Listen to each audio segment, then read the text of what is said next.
already some molecular markers, but I'm going one step further and introduce and evaluate with you the application of, let's say, the newer molecular markers. So in epidemiology, we have different types of study designs. Cohort studies, you've seen a lot of those last hour. We have case control studies. We also have human intervention studies. They can't tell you so much about what happens in a complete population, but it's well controlled, it's better controlled. So the strength in terms of interpretation can be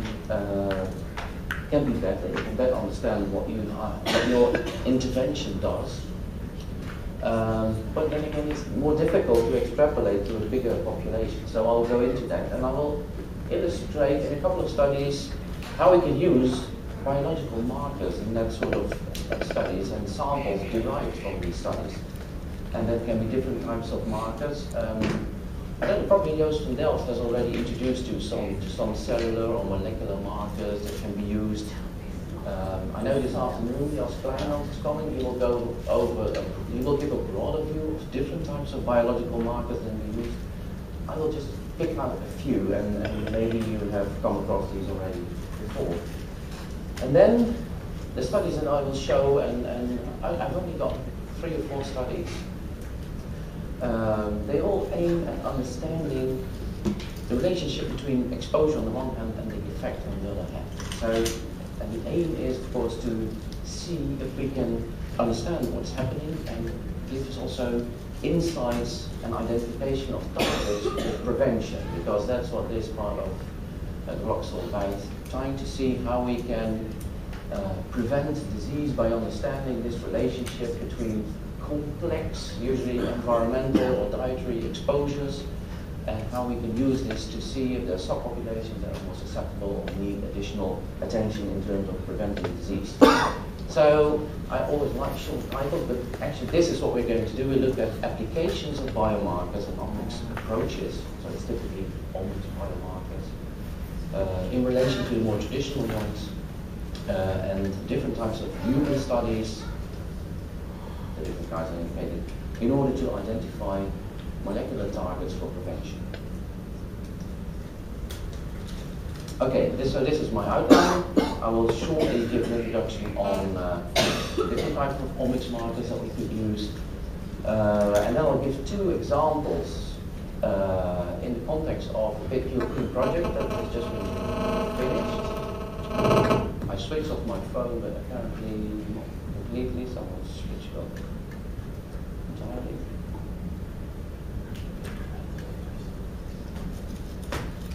And so there's one looking and one child. It was not my phone because now it's off. I don't know what it is. Okay. Hope it doesn't happen all the time. And we will look at a subset. So one is related to dioxin-like environmental exposures. The second one is related to exposures that are mediated through the diet and have a carcinogenic potential. Then this is only something that I'll shortly introduce you to. It's a much bigger European project, but it tries to apply these new omics technique into biobank materials. So we have these big biobanks, but they were developed, or they started to collect samples 20 years ago when we didn't have a clue about the technologies that we now have, and these have not been stored in the right way. So the question is, can we use these samples at all for this type of studies? And then finally, I will also give an example of identifying beneficial effects of dietary intake, and then particularly phytochemicals, so let's say bioactive compounds that we find in healthy foods. Now this is the overall paradigm. You must have seen different versions of this. You have an environmental exposure, and these may lead to disease, and the human being is in between, and we barely have any idea what happens inside this so-called black box, expression you must have come across earlier. But if you look in the black box, you can see that at different levels, at the level of the genome, at the level of the messenger RNA, at the level of the proteins, or the metabolites that eventually formed response to an environmental factor, they can leave specific response profiles. So if you have a compound that attaches to a specific receptor, you can see that receptor may be up or down regulated, that there's a whole cascade following, and you can see this at the level of the transcriptome. And because the transcriptome is related to the proteome, so it induces certain proteins to be more or less expressed. So the idea is that if you have a specific exposure, it leaves behind this sort of barcode that could identify the type of exposure. But that also relates to human disease. So in your barcode, or your profile, so to say, you can also see, you may be able to see things that relate directly to the effect that's induced by the exposure.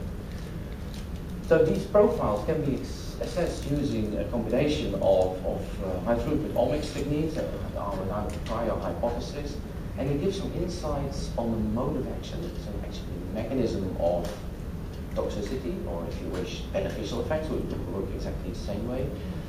So the type of exposure, but also the level of exposure, because those response curves do not necessarily need to be linear. So at certain doses you may induce beneficial effects. But if you increase the dose, some other responses may come up because you overdose. That's typically what happens with some healthy compounds in the diet. If they are extracted and put in a pill, they do something completely different than when you have them in a normal dietary context. And it can also give indications of the toxicological effect. So you have a lot of information in there. And if you use these profiles, they are potentially more sensitive because they respond much earlier. They're more subtle changes. So that's a benefit of using this type of markers. They are earlier predictions, so you can detect earlier or intermediate responses. So you don't have to wait 20 years for a chronic disease to develop. Actually, you may see something going on much earlier. And it may help to establish the causality of the relationship. We all know that associations, statistical associations, do not necessarily mean that something is also causally related. But if you understand the mode of action, and if that mode of action actually makes biological sense, it adds biological plausibility to the relationship, and as such may contribute to establish this causality. Now, I list here again the types of omics approaches that you could use, and typically, this is what the actually the same mentions here, is without prior hypothesis. So you're looking at things without having this very specific idea, and then you can see much more, and that's because you're not just focusing on one gene or one protein. Now we look at the whole genome, the whole proteome, although that's more difficult than because of technological limitations. And then you can just see what comes up and what is most strongly related to the exposure or the intake of the environmental, dietary, or drug-related response you're interested in. So that was the theoretical context. So that was basically all, and the rest is illustration. But the illustration shows that it's not so easy. Now, the new, so two examples from the new Generis project. It's an FP6 project. This is a PhD student that graduated last year on a number of things that he has evaluated in the context of this study on newborns and genotoxic exposure risks. That was the idea of the whole consortium.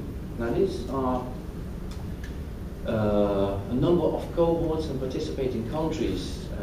Actually, they are all mother-child cohorts for which different types of food frequency questionnaire data, exposure data are available. They were collected over a number of decades. So it goes from Norway, UK, Denmark, Germany, and the ones down here and the breadth of cohort are actually added, but are much smaller than the ones indicated in blue, because in this collaboration we wanted to see differences in the north-south axis in Europe, because environmental and dietary habits, environmental exposures and dietary habits can be very different in northern and southern countries. There are also some other factors that are discriminating. So we want to see if we make the difference bigger by piling up or combining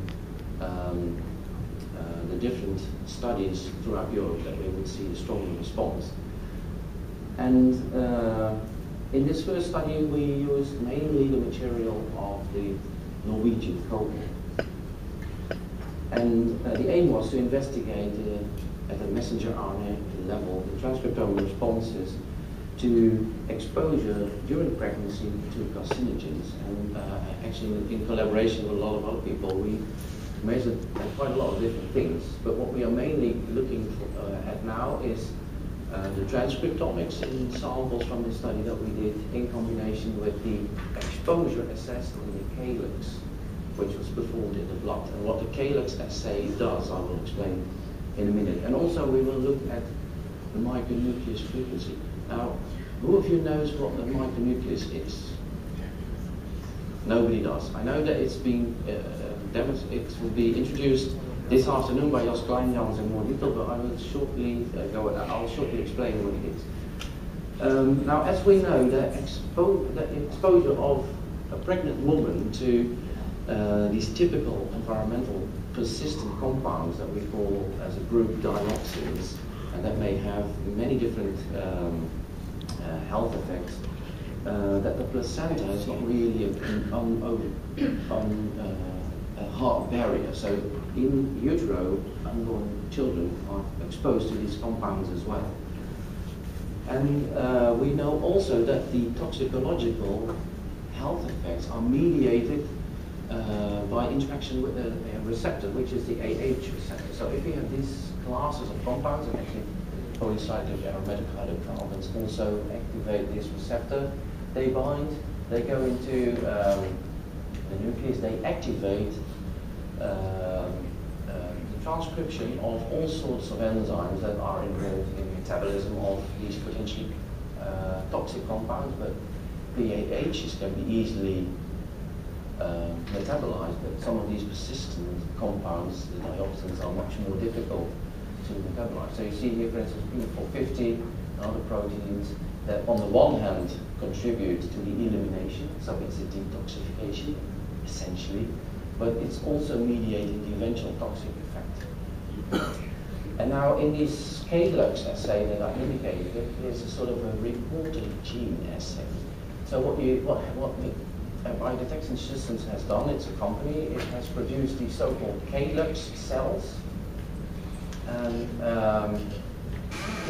they put in a construct that if you activate this receptor complex, you do not only get the transcription of what is normally activated, but there's also a luciferase gene attached in these cells.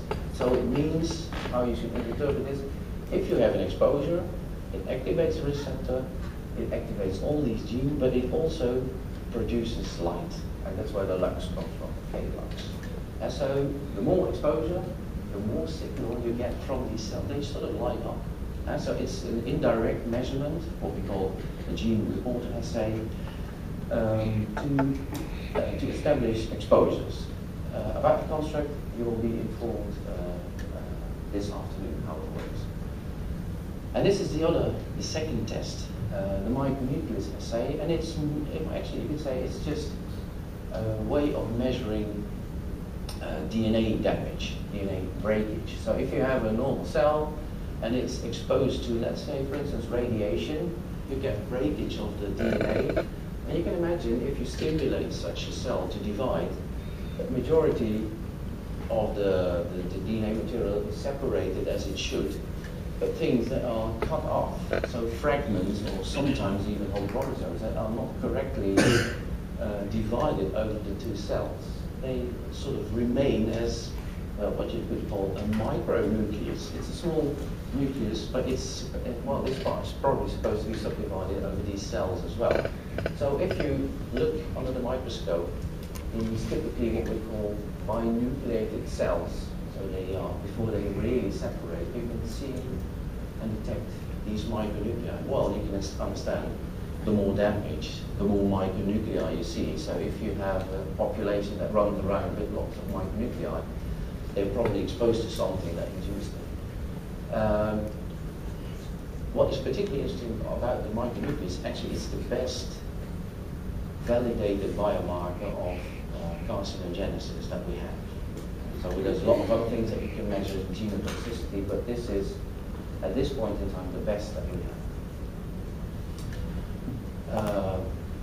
And it's not easy to do, and it's expensive, and you need fresh material because you need to stimulate these cells. So it's very difficult, you can imagine, to apply this type of measurements in biobank materials because it's been there in the liquid nitrogen, and so it's not doable to stimulate the cells again.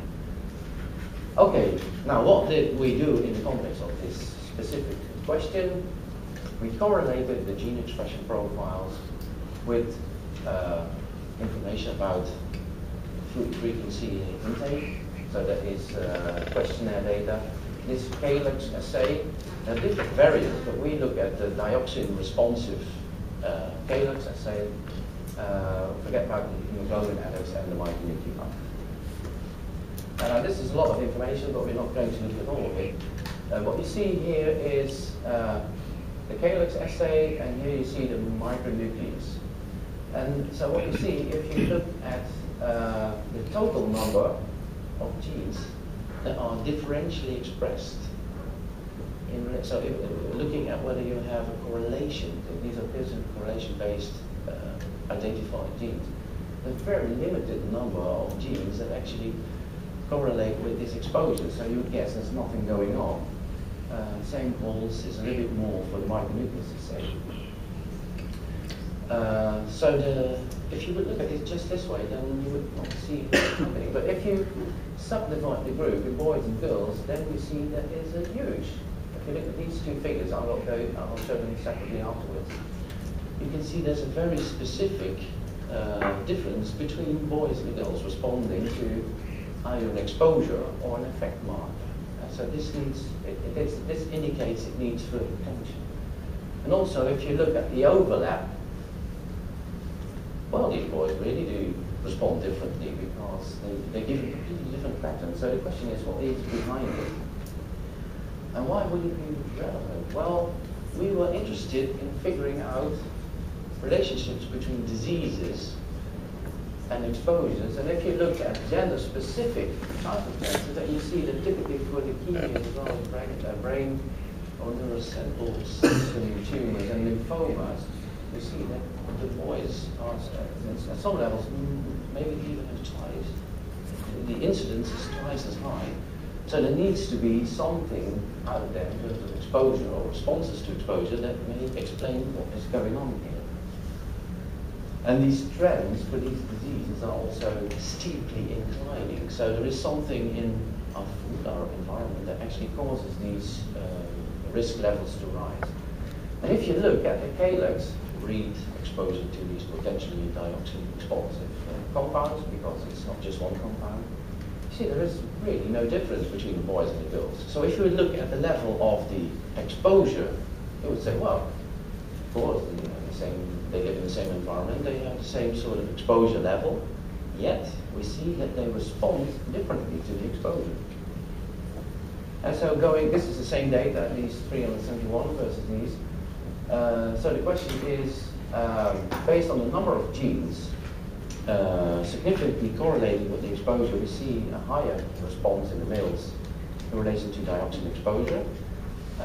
By the way, this is not the first time it was reported. Also a Flemish study showed that this sort of things may happen. And if you look at the differences and you look less stringent, so you allow more genes to come up, particularly in the girls, then you still don't see no overlap. So it's not a matter of responding later or to lower doses or that sort of thing. It's really something else going on. Now, what does it mean in terms of the biology? So we use this metaphor data analysis tool. We look under certain conditions to identify the processes that are behind this. So if you look here, you see, these are the males and these are the females. And you see that in both, you see things like cell cycle, M phase of mitotic cell cycle, so things that are related to cell division. On the other hand, so that is what is more or less the same. You typically see in the boys things that relate to apoptosis or cytoskeleton-related processes. And we know from the literature that, and that's something to remember because it comes back later, cytoskeleton-related processes are known to be related to the induction of micronuclei because it has something to do with the spindle because these are attached to the cytoskeleton. And on the other hand, if you look what is more specific in females, it seems to be more or less an epigenetic response. Why? Because it has to do with nucleosome assembly, chromatin assembly, nucleosome organization, the packaging of DNA. So it has something to do, it's sort of indicative that it's something at the regulation of gene expression. Now that was related to the exposure to KLAC. So if we look at the actual damage, the micronuclei, again we see there's practically no difference between the level of the damage. So if you would go and look at this population and say, what is there more damage in the boys or the girls? And the answer would be no.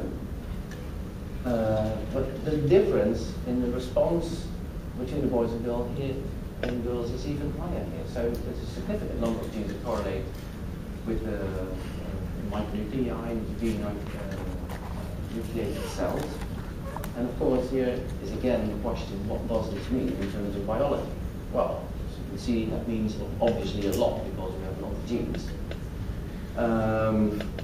And what you see here, this is male specific. You see again apoptosis, regulation of cell cycle, DNA damage checkpoint, so it relates to cell division and proliferation. And if we look at the smaller list of forms, because we have X genes and female-specific response, then it seems we see more or less the same thing happening.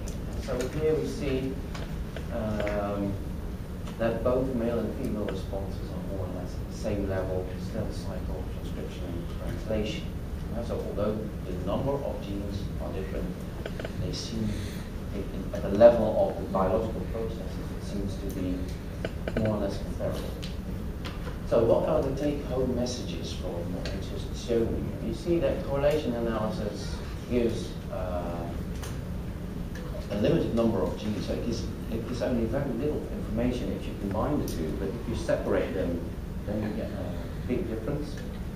There's no overlap, and it seems to induce higher transcriptomic responses in male newborns, which may on the one hand suggests that female-specific responses are related to epigenetic processes, and that the male-specific profile correlates with micronuclei contain a higher number of genes that are relevant to carcinogenesis, and some of these I have shown. So maybe there is an indication that in these processes you should look how it eventually may explain the increased number of leukemias and other childhood cancers in boys as compared to girls. So that's why you have to look in order to prevent this steep increase in number of cases, particularly in boys. And it also indicates that if future research in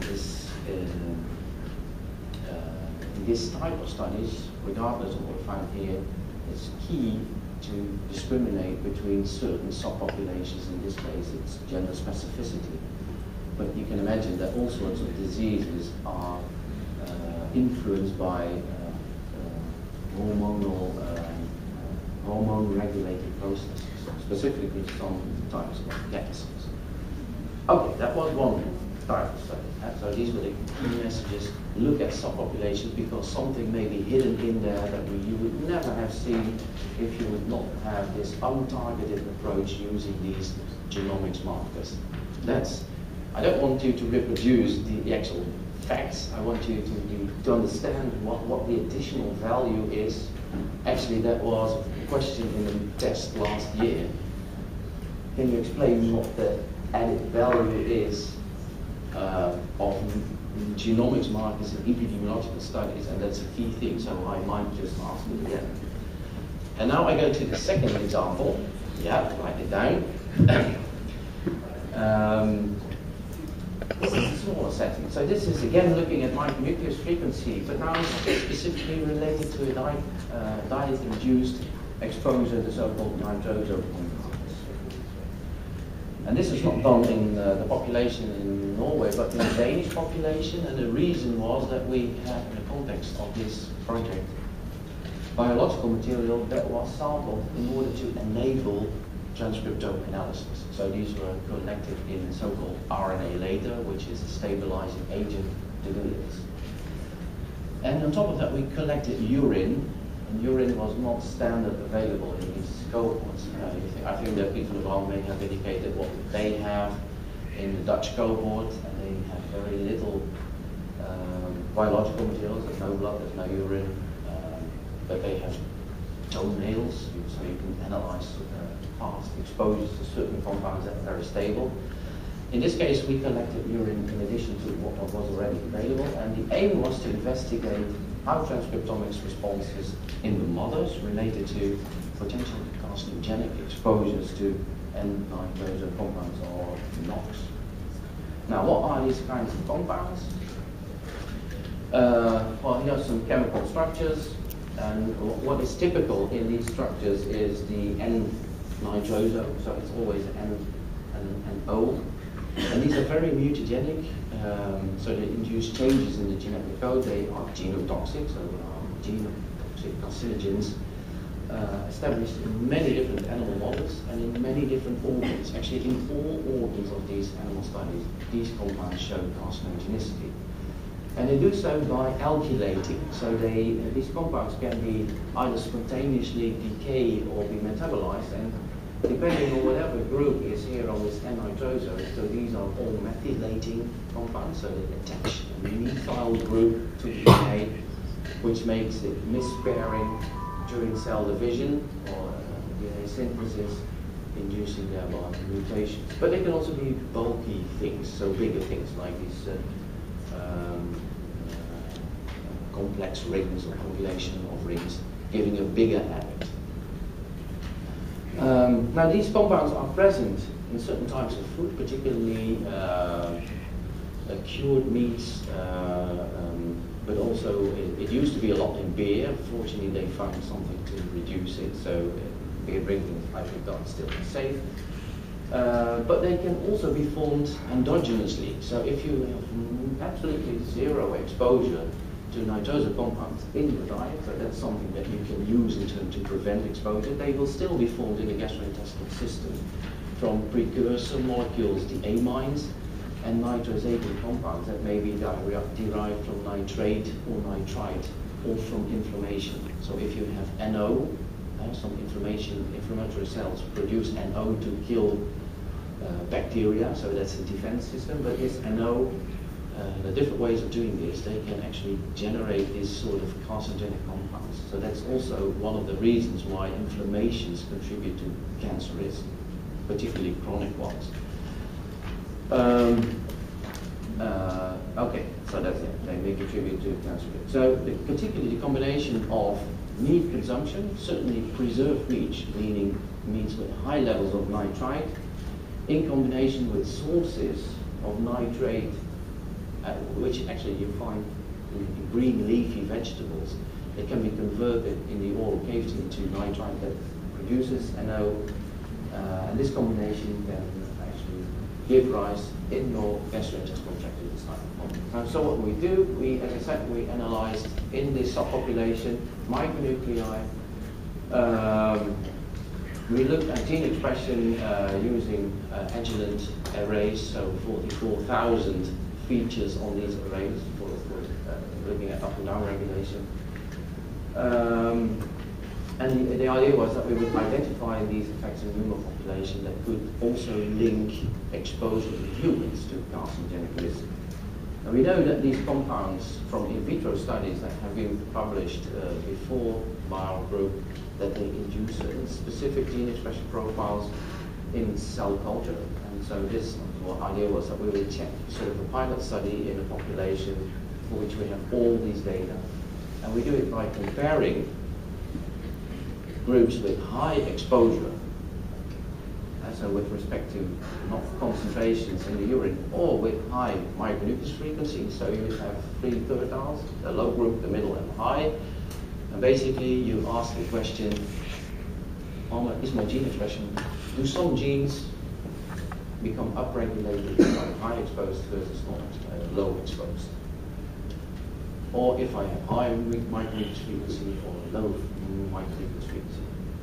The alternative, and that's also what we did, you can look at the correlation. So if you so it's more from going from low to high, you will see the gene expression levels correlating to the micronucleus or the excretion levels. Now this indicates a correlation which is significant but not very strong, as you can see. Total urinary excretion, so this is a measurement and it's not to transform to exposure or endogenous formation in relation to the micronucleus frequency. So this already suggests that if you are in the higher exposure group, that also the number of micronucleus frequencies are increased. And so this is for one compound, NDMA, that's one monocompound, that's the most abundant one. Another one, nitrosopiperidine, is, we saw the same sort of trend, but that was not statistically significant. So it's not very strong, but it indicates at least that, and take into consideration, this is just a group of 30 people, that you have this sort of correlations. Now you can imagine that if you do this, you get a lot of genes responding or correlating, so I will not bother you with all the genes. We reduced it to either pathways or biological processes. And this slide shows those that are related to the excretion. So not the effect, but this is the exposure. So, and what you see typically is indicate the blue arrow processes or pathways that are related to genotoxic or pro-apoptotic responses, such as you see here apoptosis. Apoptosis is survival as a complete biological pathway. Regulation of G1S transition has to do, of course, with the cell cycle. The strongest, so the biggest response we saw at the level of pathways that we know are implicated in the carcinogenic process. So DECTA, EGFR, ROGPA signaling, that was the strongest one. We see them typically related to development of gene protein signaling. But what was the most surprising, because again this is exposure and not the micronucleus frequency, we see here that we come across PKA PrEP signaling processes or pathways. And here you see PrEP, a role of PKA in cytoskeleton reorganization. Also at this level, you see that it's related to micronucleus formation. That was quite surprising. If we go then and do the same sort of analysis in relation to the comparison of the tertiles or the correlation for the micronucleus, then again you see these same sort of development-related pathways that are known to be associated with carcinogenic risk. And again, here we see it's not identical genes, I have to say that, but it's the same pathways and biological processes, PrEP pathway, PKA signaling, that we know from the literature are strongly related to the micronucleus induction. So it indicates that, and this is, no, well, this is not lymphocytes, so this is not an actual target tissue. That's very special. So this indicates a possible link between exposure and micronucleus formation at the gene expression level. And that's actually what we were looking for, of course. So we thought, can we build a network having these specific genes by making a comparison with all the genes that we know are related to micronucleus formation that have been reported previously, and then we saw an overlap with 3 key genes, either related to the micronucleus frequency or the exposure. FBXR7, BUP3, caspase. Caspase is of course known as involved in apoptosis, this is cell cycle, here again cell cycle, DNA damage, so very relevant processes. So if you see that this overlap you find in your gene expression response, you can build a network using the same sort of software tools in which you can, so this is the starting point, these 3 genes, and then you build a network with the next neighbor, so to say. So this is the shortest path to factors that are related to these genes that are modified.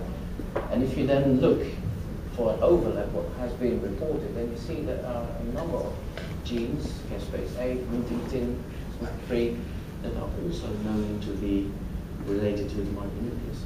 So the idea was, if there's a coherent response, this is actually something that you could use as a biomarker in larger immunological studies. So this is the same network, but we were interested in just adding one, see how it relates, because this, what we put in here, is the methyl guanine methyltransferase. So it's a methyltransferase, knowing that these compounds induce methylation changes, and so it's actually a organic gene. And we were wondering, does this also fit into the network? And then you see that it has immediate connections with other factors that are already in the network. Including p53, known to be involved in apoptosis. So this sort of signatures that you derive from a small study can be evaluated as potential biomarkers in larger studies in order to confirm this sort of the use of this sort of information. So just wrapping up, there's nothing new on this slide. The graph showing the association indicates that there actually might be a correlation between micronucleus induction and exposure to these compounds, that the genes that we see modified or correlated point towards a potential carcinogenic risk, so that adds to the biological plausibility. And we identified in a specific way 7 genes, these 6 or these 7 added with the methyltransferase, that could be used as a potential marker in larger studies. This is also nothing relatively small study. That makes it really special. It's just 30 people. On the daily live exposure, no interventions. We didn't do anything to these people. We didn't give them hazardous meals or God knows what. In lymphocyte, not target tissue, identify relevant mechanistic pathways, providing insight in molecular mechanisms. As I said, this needs to be validated in bigger studies, and that will brings me very shortly to this European project. It's called EnviroGenomarkers. And the aim of this project is to see if we could actually do this sort of studies, looking for specific gene expression profiles, but also epigenetic profiles or metabolite profiles, to bridge this gap between exposure and effect. And so the question was here, can we develop new biomarkers of exposure and disease and explain their relationships? And what I would like to address most now is the question, is this by any means technologically feasible, because these have been in storage for 2 decades under the wrong conditions, so they were not optimized. Now again, there's a more limited number of cohorts. It's actually up north in Sweden, Umeå, and EPIC Italy. I think we showed some slides of the EPIC, so the European investigation, prospective investigation of cancer. A number of Italian centers that have samples with specific also exposure data, and there's a cohort in Crete. And in this case, we were specifically interested in breast cancer cases and non-Hodgkin lymphoma, and a limited set of environmental contaminants like PCBs, metals like cadmium, and there are some flame retardants, these type of compounds, phthalates that you find in specific plastics. And this is a sort of the meat in the middle concept that I more or less described already. If you have exposure and markers of exposure, and you have markers of disease, the question is, can these omics markers that you have without any Bragg hypothesis function as an intermediate omics biomarker that can tell you something about the type, the level of exposure, and related to the eventual chronic disease afterwards, even that the exposure may have been years before the onset of the disease. Now these are the endpoints. So we are mastering again to the transcriptome, but here it's also epigenetics, so DNA methylation as a means of controlling gene expression, metabolite profiling done at Imperial College, and a limited number of proteins because full performance is really one step too early now. So the question was, if we want to analyze these biomarkers, can we mimic what has been done in the past and collect these samples under different conditions and store them in a way that is either -80 or in liquid nitrogen and optimize the processing afterwards so that we have reliable gene expression profiles? And if this would work, then we could evaluate it in biobank samples and also see if we could have sufficiently high quality RNA, because RNA really rapidly decays if you don't have it in the right conditions. So we mimic this with a number of anticoagulants from a limited number of donors. We used different bench times. So that's what happens if you have a cohort, you have a nurse somewhere and she's drawing blood from a guy somewhere. And then the next one comes, so it stands on the desk. And sometimes it stands for 2 hours, and sometimes it takes 4 hours. And maybe sometimes it's even forgotten, so you find it the next morning. You never know, it's beyond control. We didn't have these data from Sweden, but in Italy they were smart enough to register the bench time. So you can imagine that things happen at the transcriptome level, so we were wondering what the impact was. And we have different storage conditions.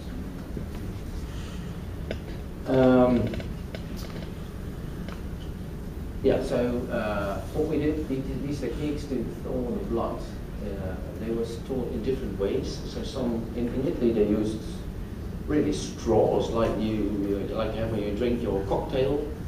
The blood is in there, so if you have to subdivide it, you can keep it frozen, you just cut it and separate it between different labs doing different things. But if you have these cryovials, it's more complex because it's very hard, very tough to get the material off, so it's very difficult to thaw the material in the presence of an RNA stabilizing agent, which is RNA labeled. Now we evaluate all of these things. We didn't see a lot of effect of the anticoagulants. We saw no effect of time to storage, but we saw a slight difference in the quality. So the RNA integrity number, it says something about the breakdown of the RNA. It showed slightly less RNA, so it indicates may have decayed, although the RNA integrity number was more or less comparable. Now this is more or less illustrating this. If you have a large number of samples that we obtained from the biobanks, you see that the micrograms, actually there's quite some variation, but it's more than enough if you have only a limited amount of samples, and these RNA integrity numbers are somewhere between 6 and 7. That's a sort of cutoff that we use. So we lose some material because it does not meet our criteria, but the majority of the material is okay. So the next thing we ask ourselves, well, what about the gene expression profile? But this is something that only looks at the amount and the quality, but doesn't say anything about the decay of specific or changes in the gene expression profile. So again, we did a second mimicking study, and we looked at genes that were up or down regulated, and to see if there were temporal effects related to the bench time. Now this is, you've seen those, these are PCA plots, principal component analysis. And basically these are not easy to interpret, but you group things together based on 3 main components that sort of characterize the samples. But what you see here is that the blue, the gray, the green, and the red more or less group together, and these colors indicate different individuals. So what you can read here is that your gene expression profile can actually identify who is who. And you can know if these groups so closely together, if you just have one sample, you can say, okay, this measurement is so closely related to the other breed, so this is probably person red. On the other hand, you can turn around these boxes, and if you do that, you can see also, if you label them for different bench times, you can see that the bench over the time, with the exception of the grey one, it's just a cluster here and one there. But for the green, the red, and the blue, you can see a drift from left to right. So it means that over time, if you leave your samples on the desk, that they will change. That's a critical thing.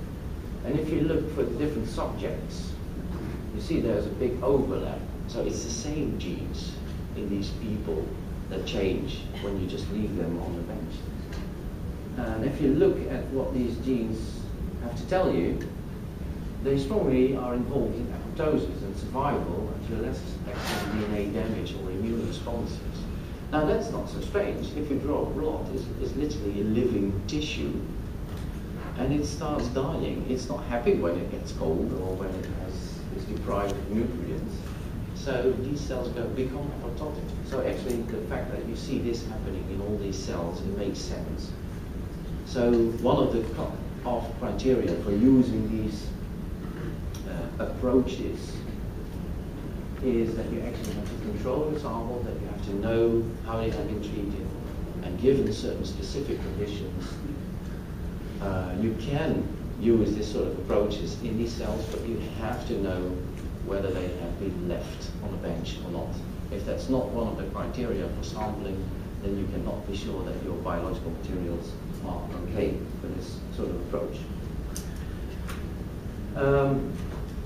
We've come a lot already in the analysis of the breast cancer and hematological lymphoma. We're actually finalizing these results. I will not go into detail because we're not completely, so we're still struggling about the data analysis. You can imagine that's very complex and one of the challenges that we're working on. So I'll shift to the last example that I have, and that's not looking at risk factors, but looking at beneficial factors. And this is not necessarily just relating to cancer risk, but also to cardiovascular risk, anti-immune responses, anti-inflammatory responses, and relating to the risk of diabetes. And we do that all in the context of a blueberry intervention study. So this is what you could call nutrigenomics. Okay, this is the background, health benefits of fruits and vegetables. We know all about that. Many studies have shown that there's lots of positive effects of particularly vegetables, I must say.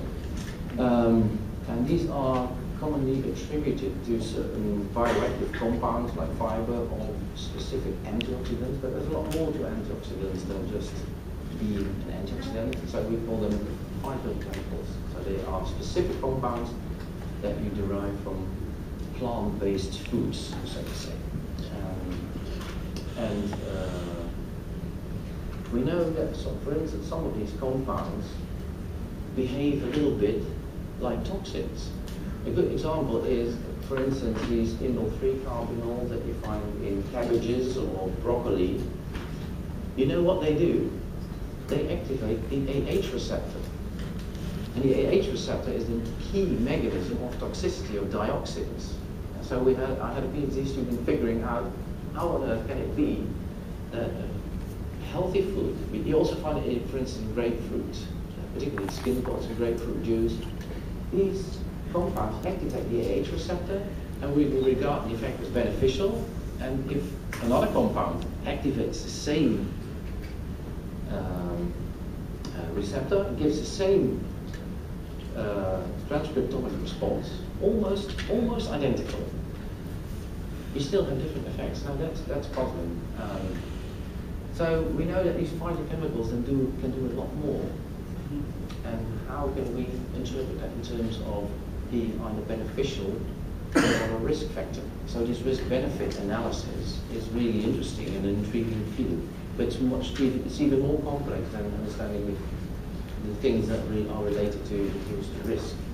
So what can phytochemicals do? They can scavenge radicals. So you just, if a radical is generated in a metabolic process and you have these phytochemicals, they scavenge them away and you reduce your level of oxidative stress or DNA damage or whatever. But they can also interfere with regulators of cell signaling. So they may interact with receptors and modify the responses. And basically this is more or less illustrating what I just indicated. If you have a receptor and you have the normal ligands, they activate the receptor. The receptor is located from the cytoplasm, so the complex goes into the nucleus. There it binds to at the right position to stimulate the gene expression of certain genes which may be related to whatever it may be.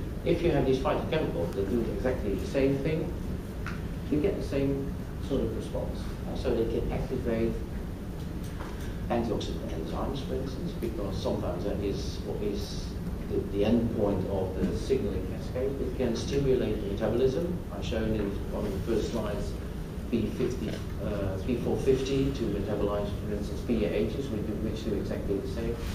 Or they can induce anti-inflammatory or pro-inflammatory responses, depending on the dose and exact situation. This is sort of a summary of the carcinogenic process. We have a normal cell, it is exposed to something that damages the cell, you get some changes at the DNA level. Usually, actually most of the times, these changes are recognized really efficiently and removed. So usually this ends up in a normal cell and then nothing has happened. But sometimes if the repair capacity is insufficient, one cell escapes and can eventually lead to a tumor. Now if you look at the effect, the potential effect of the phytochemicals, they are many. And so they can prevent the uptake, they can inhibit enzymatic carcinogen formation, for instance by interfering with the metabolism. It can block or quench reactive metabolites, actually that's the antioxidant effect, or it can induce or stimulate DNA repair and synthesis. So these are all at other levels effects of phytochemicals, how they can prevent things going wrong. And so that's what we call the blocking mechanism. Because one of these mechanisms is functionally in place, you will fix your cell and there will not be nothing wrong. If it goes wrong and you have a mutated cell, then there are suppressing mechanisms. So this is beyond repair, so to say, but then it can inhibit, these compounds can inhibit cell proliferation, induce apoptosis, induce cell differentiation. Well, a lot of things that can go on, but which suppress the eventual development or rapid development of the tumor. And you can understand, and this is the typical antioxidant function. Now you can understand if you have a complex mixture of these compounds that all address more or less at different levels these different protective mechanisms, that the complex mixture is much more efficient than just adding more and more and more vitamin C, which basically only does the scavenging. And so adding just one compound, taking one compound out of a fruit and vegetable, put in a pill, the nice thing is that sort of therapies you can actually make money with. That's why you have these pills. Go to the Carrot Farm, for instance, you will be surprised at what you find. But if, for instance, you isolate this indole-3 compound that activates the AH receptor, and you overdose it at a level that you would be equivalent to eating 100 kilograms of broccoli a week, you can imagine that eventually you end up with the same sort of responses if you do that day on, day on, day on, day on, as you would be exposed to this unmetabolizable, stable dioxin. Now that has never been evaluated. I would love to do that, but I just can't get the funding for it because these industries are not interested in the risks, they just want to sell. So that is why I'm advocating no pills, just complex natural extracts or whatever you do in order to do that. I've shown this before. So the main message here is if this is a dietary factor, and we've looked at risk factors, you can do exactly the same for the beneficial factors. you get also these same sort of responses. We have no hypothesis, so whatever we do, we get the same. We also get the positive effects in our gene expression or proteome or metabolome profiles, and then also we can look at the reduction of disease. And so we can use exactly the same approach, looking for mechanisms of prevention. Now that's what we did in one intervention study with blueberry apple juice. The PhD student was Lonneke Willems, and she had a promotion already a couple of years ago, but she didn't really get to the level where we would look at the transcriptome responses, so that's something that we had afterwards as an add-on. And the idea behind this research was that the contribution of the anti-carcinogenic effect of phytochemicals is also seen at the level of biological and genetic pathways that are modulated, and of course these pathways then should be linked to the carcinogenic process. And if you have different genetic backgrounds, in for instance the metabolizing capacity of compounds like flavonoids that do this sort of things, or that you have are more or less capable of inducing antioxidant enzymes, that's something that you would also see at the level of gene expression.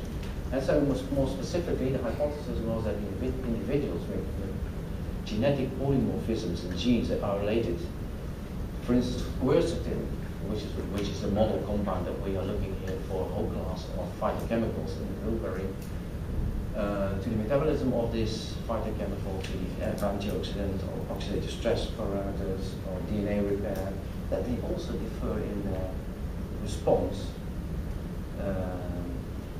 at the gene expression level, but also at the level of markers of oxidative stress. Now, what did this study look like? It was big for a human intervention study. If you have 170 individuals, it's a big study. And we we took blood samples before and after a 4 weeks intervention. And these cells, the white blood cells, we would actually annoy them with oxidative stress or with benzoate pyrene to induce genetic damage, oxidative DNA damage, breakages in DNA. We looked at all these things, and the idea was if we do that before the intervention and then we stimulate people, we actually give them 4 weeks. This exposure means a liter of blueberry juice every day. So that was a big challenge. I was one of the volunteers, so it was not really fun after 4 weeks to a liter of blueberry juice every day. We would take blood again, give them the same sort of stressor, and if these cells would be happily floating in this quercetin and other phytochemical mix, they would be more happy, they would upload the system, they would activate the right genes to exert this protective effect. And then after the ex vivo challenge, so we would annoy them again, see if the level of damage would have lowered. And if that would be the case, we could look at the gene expressions that correlate with this reduced oxidative stress in order to figure out what mechanisms are involved, and if people with some specific genetic background would do that differently than other ones. And we looked initially at 34 biologically relevant genotypes. Now this is what 5,000 liter blueberry apple juice looks like, a whole lot. It says apple persic, but it was blueberry really. It was, if you would spill just one drop on your clothes, it would be ruined. So dense what it was in color. We had all sorts of different phytochemicals, not just wood. So we have 4 at different storage facilities. We have 4 times this lot of packages. And this is an overview of the SNPs, the single nucleotide polymorphisms. We won't go over there, but you can see it's phase 1 bioactivation, phase 2 DNA repair, related genes that were polymorphic, oxidative stress related, oxidative stress, phase 1, phase 2. So it's typically that sort of genes that we looked at certain polymorphisms. Okay, we measured a lot, and I'm just going to show a few results. But this is to show just the plasma quercetin concentrations, a sort of validation that actually people were drinking this stuff. And you can see this is delta, so it's different. It's a difference before and after. You can see that there is typically an increase, but you can also see that MQO1, which is an enzyme involved in the metabolism of quercetin, that the wild types, that particularly the heterocyclics, there were no double mutants, had a much higher uptake of a much higher level of quercetin. Now that's not so strange because these wild types are capable of more rapidly metabolizing the quercetin, so that explains the lower levels. So this makes sense. This already indicates, if you look at specific compound, some of these enzymes or polymorphisms may explain differences that you might see afterwards. We also looked at ascorbic acid. Well, here you see more or less the same. This relates to catalase 1, which is an antioxidant enzyme. And here you see also differences between the wild types and variants with hydrocyclic. And then we looked also at the total antioxidant capacity, in this case relating to the GSTT1, which is a phase 2 protective mechanism through the glutathione S transferase T1. And here again you will see quite remarkable differences in some of these markers. But most importantly was, of course, our measurement of protection against oxidative DNA damage. Now, who of you is familiar with the COMET assay? Some of you must have done it. Yeah, okay. Well, COMET assay is also sort of a breakage assay, but then you put your cell in a gel, you lyse the cell, and then you put it in an electrical field. So the more fragmented your DNA is, the bigger the comet tail, because all these small fragments migrate more rapidly. So if you have a big tail moment, as we say, you have more breakage, you have more DNA that is migrating in an electrical field than an intact nucleus would just stay one rapid nucleus moving in the electrical field. And here we saw, pictures always more. If you look at the tail moment, then you see, actually we saw that an overall 20% reduction of the induced damage was achieved. So before and after intervention you saw 20% reduction of the damage that you saw. But if you look at this specific GST polymorphism, you can see that actually all of the effect, really all of the effect, because this is 0, so this is not significantly different, but you see that the wild types is the subpopulation. It's the only subpopulation that actually benefits. Now that's important because if you would not do this sort of analysis in large population studies, you will probably have a very high risk of not seeing anything because it's blurred by a part of the population that doesn't respond. Because we had a relatively big group of these specific genotypes, we could actually see.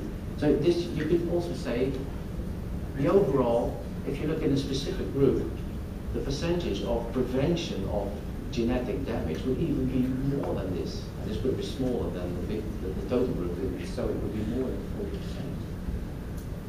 And then we also saw, again, a gender difference. So men, if you compare it to women, show a significantly higher reduction. So men with this specific genotype are actually profiting the most of the intervention. Now you can already sense that this goes quite away in the direction of, I wouldn't say personalized prevention, but at least stratified prevention. If you can identify this group in some population, let's say you guys have this well, there's some girls in there, but you actually, I would advise you to have some of the blueberry juice because you are the ones that would be profiting. Now, linking this preventive action to molecular pathways, we're looking at metabolome